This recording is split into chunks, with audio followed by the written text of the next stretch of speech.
Hello everyone, how are you all? I hope you all are fine and doing well.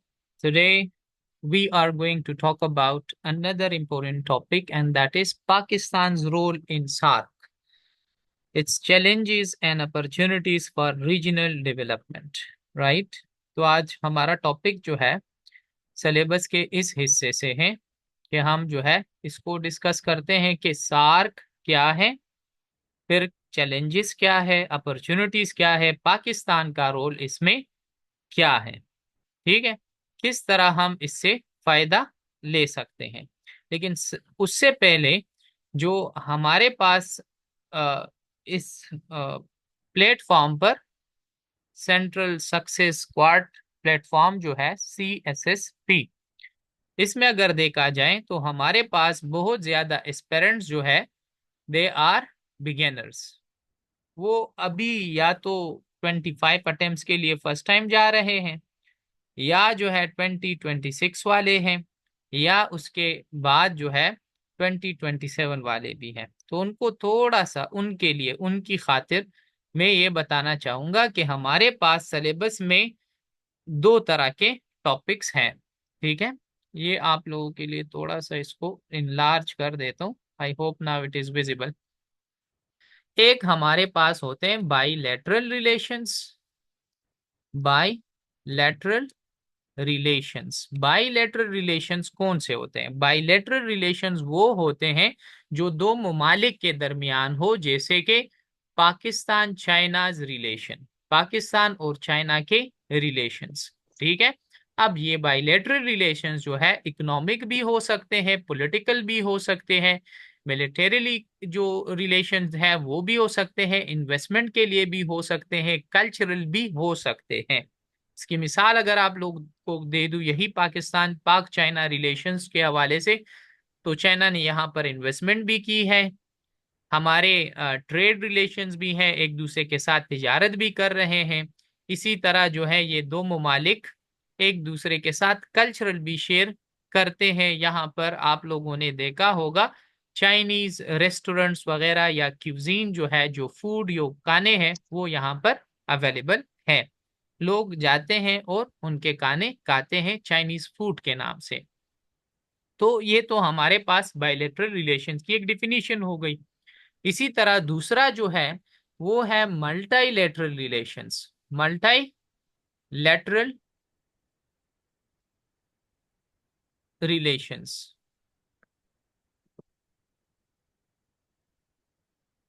इसको थोड़ा सा ठीक कर लेते हैं। अच्छा, तो हमारे पास बायलैटरल रिलेशंस एंड मल्टीलैटरल।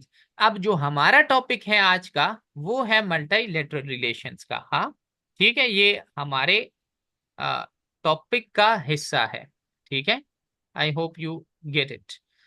अब मल्टीलेटरल रिलेशंस वो होते हैं जो कई ममालिक के दरमियान होते हैं। It refers to the interaction and relations between multiple countries, many countries. ठीक है, और ये लोग रिलेशंस रखते हैं एक प्लेटफॉर्म के जरिए, एक ऑर्गेनाइजेशन के जरिए, एक एसोसिएशन के जरिए। जैसे कि पाकिस्तान के रिलेशन यूएन के साथ है, अक़वाम मुत्तहिदा के साथ है, यूनाइटेड नेशंस के साथ हैं, जैसे पाकिस्तान के ताल्लुकात सार्क के साथ हैं।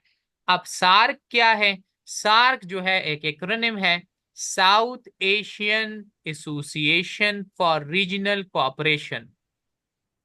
बड़े सिंपल लैंग्वेज में आज आप लोगों को ये मैं बता रहा हूं। इसका फुल फॉर्म क्या है? South Asian association, association for regional cooperation.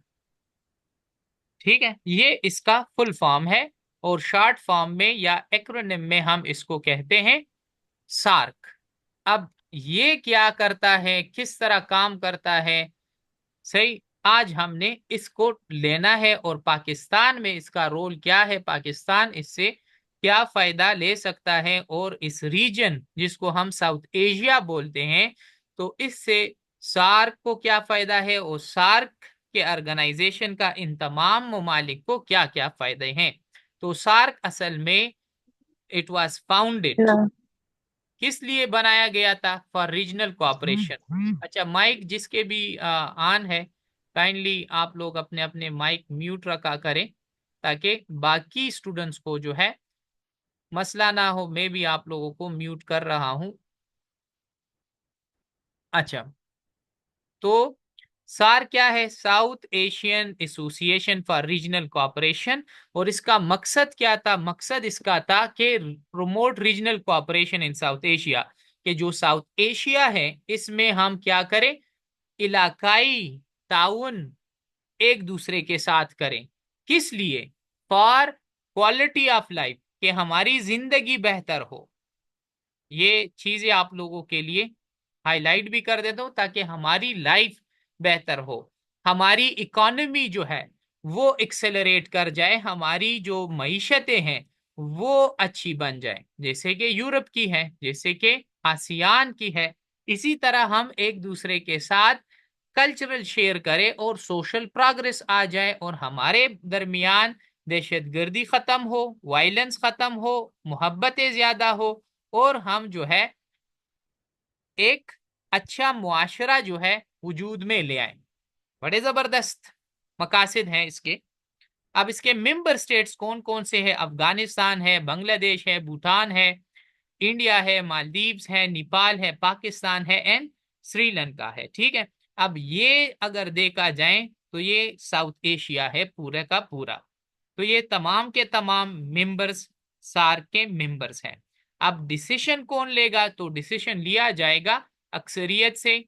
SAARC के तमाम की जो कंसेंसस है, रजामंदी से तमाम डिसीशन लिए जाते हैं।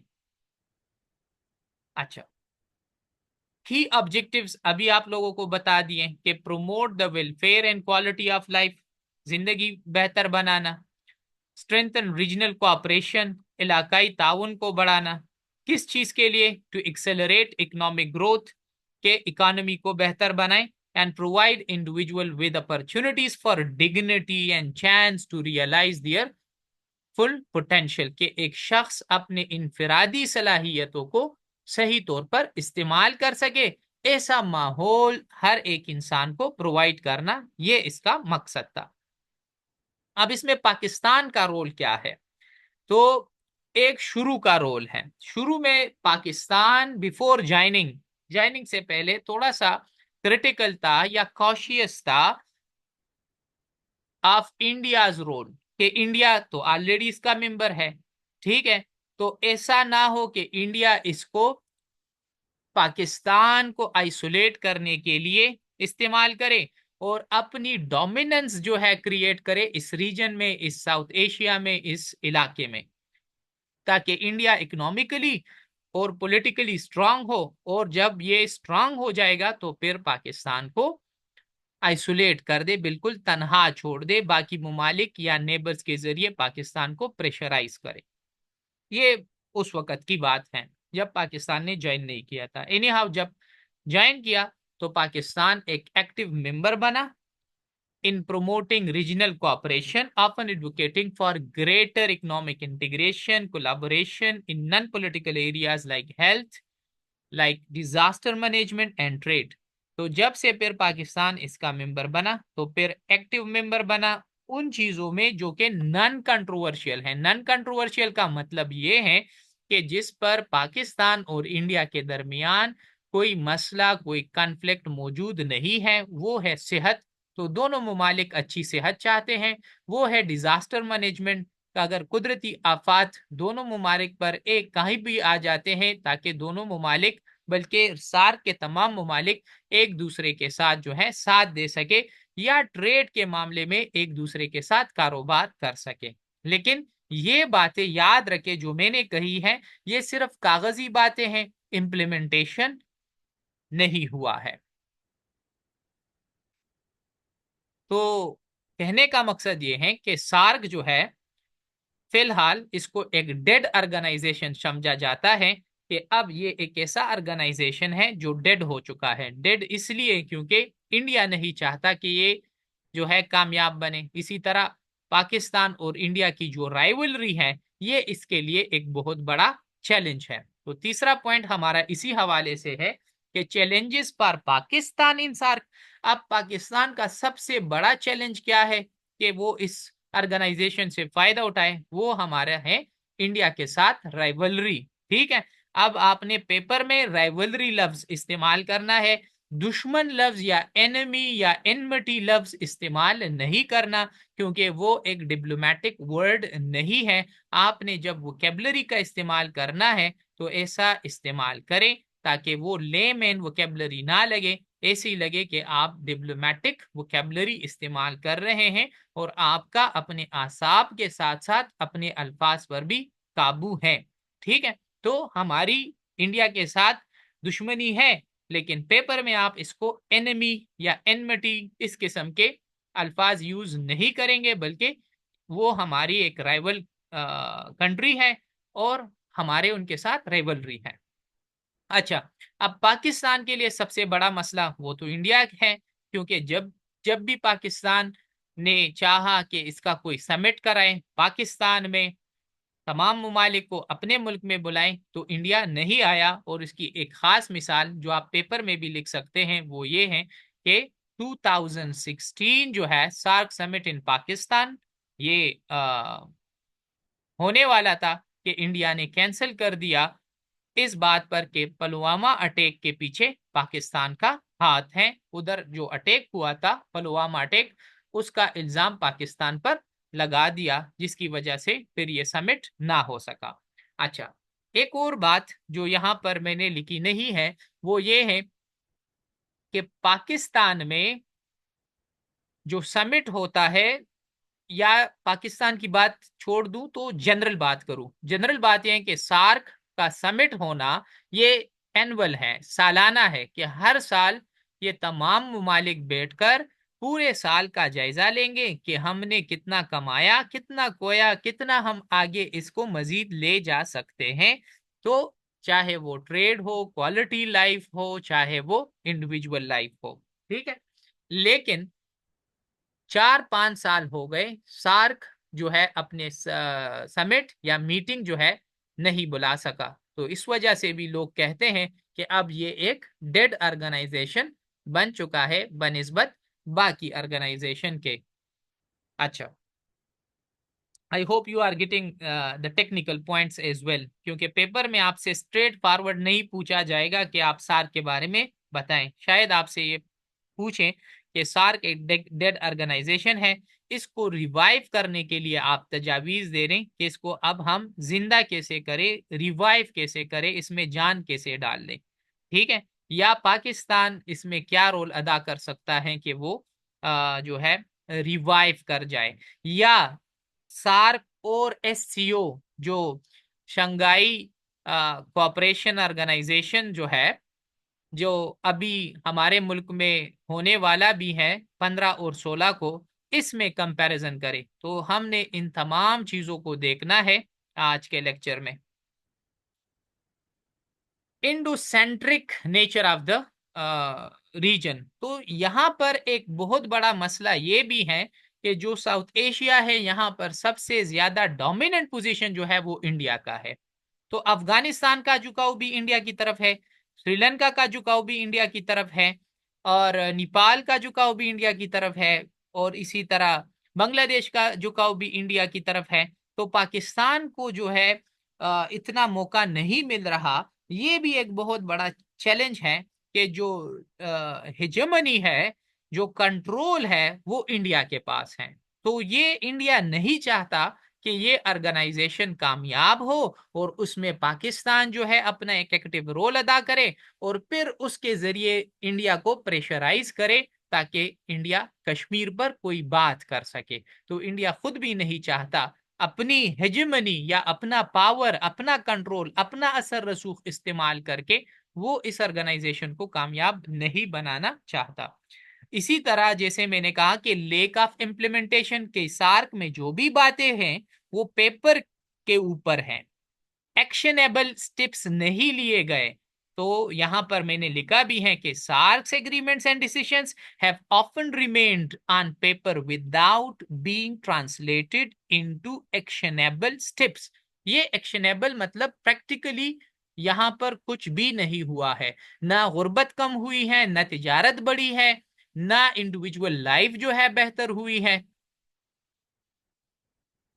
तो ये सारी बातें जो अभी बता दी, यहां तक तो ठीक है कि सार्क मौजूद है, लेकिन सार्क ने जो भी बातें की वो आपको रियलिटी में नजर नहीं आएगी। अब अपॉर्चुनिटीज की बात करते हैं कि पाकिस्तान के लिए अपॉर्चुनिटीज क्या है सार्क में। तो एक अपॉर्चुनिटी, चूंकि हमारी इकोनॉमी कमजोर है, we are struggling with our economy, अब इसकी बेहतरी के लिए जो है इकोनॉमिक इंटीग्रेशन का होना लाजमी है। यहाँ पर इन लोगों ने एक जो है पॉलिसी बनाई है, और वो पॉलिसी है south Asian free trade area. कि हम जो साउथ एशिया है इसको फ्री ट्रेड एरिया जो है प्रोवाइड करते हैं, और यहाँ पर जो साउथ एशियन नेशंस हैं, जो स्टेट्स हैं, वो एक दूसरे के साथ फ्री ट्रेड करेंगे, जिसके जरिए जो है तिजारत बढ़ेगी। इंडिया पाकिस्तान के साथ, पाकिस्तान का इंडिया के साथ, पाकिस्तान का श्रीलंका के साथ, पाकिस्तान का बांग्लादेश के साथ, बजाय इसके कि ये लोग दूसरे दूर दराज ममालिक के साथ तिजारतें बढ़ाए। अगर पाकिस्तान अमेरिका के साथ तिजारत करता है, अगर पाकिस्तान इंडिया ब्राजील के साथ तिजारत करता है और अपनी चीजें बेचता है और वहां से खरीदता है, तो वो कम कम कमाते हैं क्योंकि खर्चा उसका ज्यादा आता है। लेकिन यही तिजारत अगर पाकिस्तान और इंडिया एक दूसरे के साथ करे तो लोगों को ज्यादा फायदा होगा, और इनको जो है चीप चीजें मिलेंगी, अच्छी क्वालिटी की चीजें भी मिल सकेंगी, जिसका पोटेंशियल भी बहुत ज्यादा है। खास तौर पर एग्रीकल्चर एरिया का एग्जांपल यहाँ पर मैंने कोट किया है, that could increase by 14 billion per year. अब हम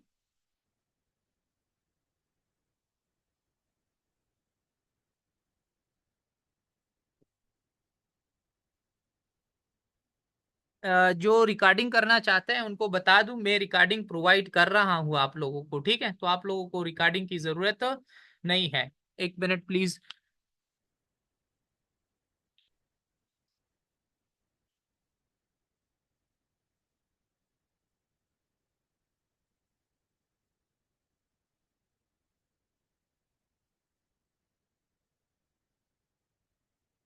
अच्छा, तो सब स्टूडेंट्स को रिकॉर्डिंग मिल जाएगी, ठीक है?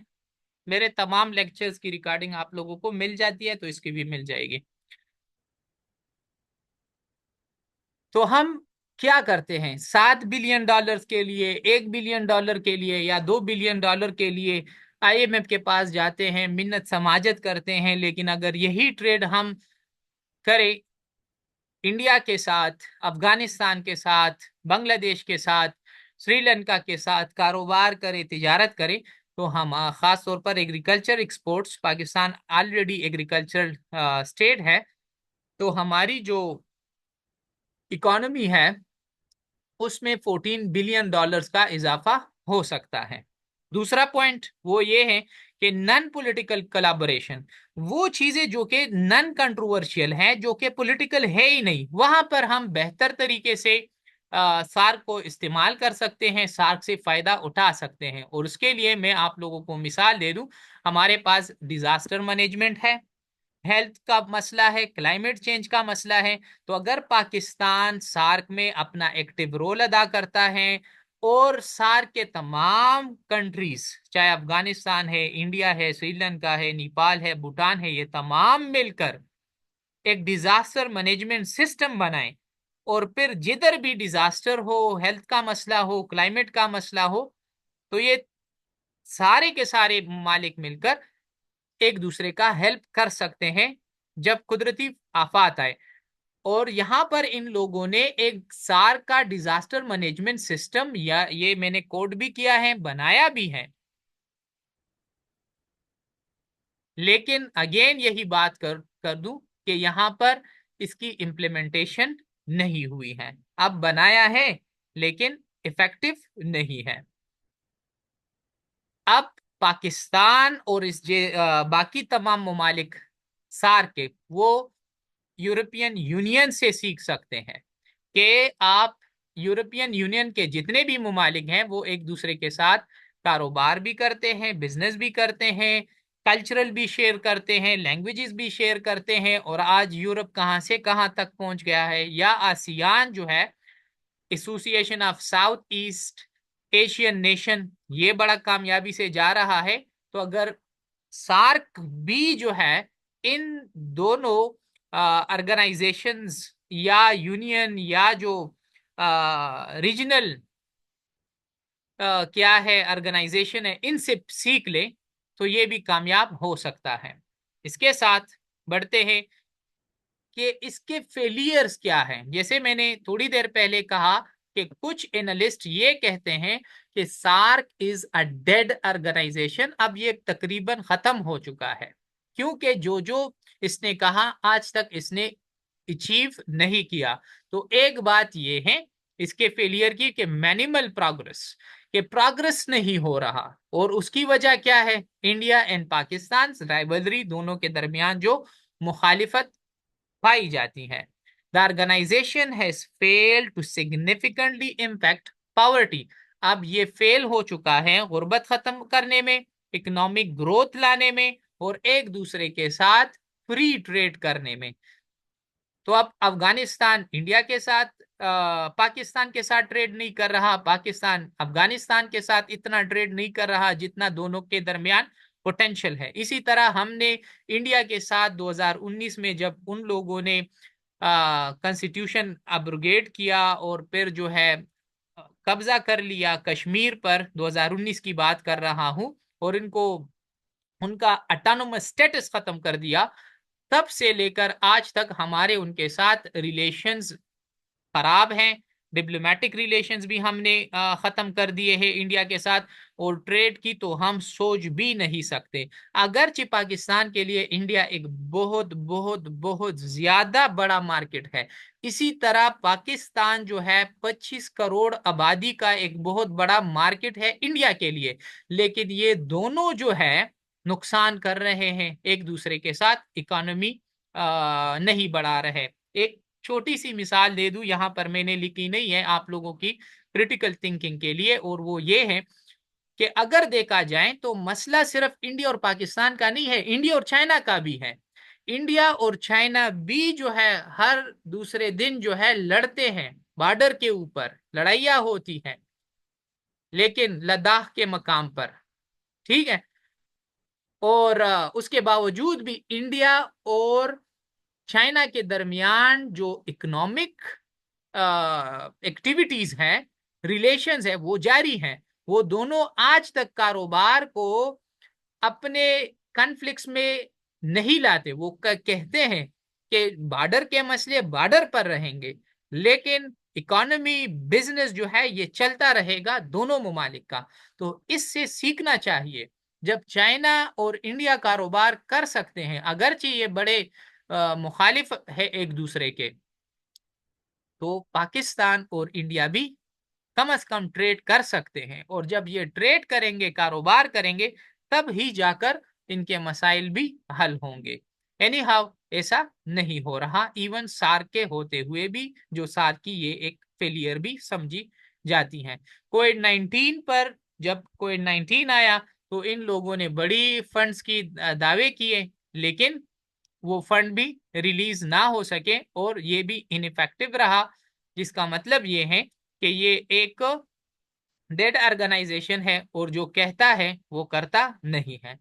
अब एक और चीज है कि हम क्या रिकमेंडेशन दे सकते हैं जिसके जरिए हम इस ऑर्गेनाइजेशन को रिवाइव कर सकते हैं, दोबारा इसको इसमें जिंदगी डाल सकते हैं। तो एक चीज है कि जो पॉलिटिकल डिस्प्यूट्स है उसको भूल जाएं। जैसे पाकिस्तान और इंडिया के दरमियान कश्मीर का मसला है तो डिस्कस ही ना करें, ठीक है। जो नॉन कंट्रोवर्शियल इश्यूज हैं जैसे कि पावर्टी, तो गुर्बत तो दोनों ममालिक में है, इस पर काम करें।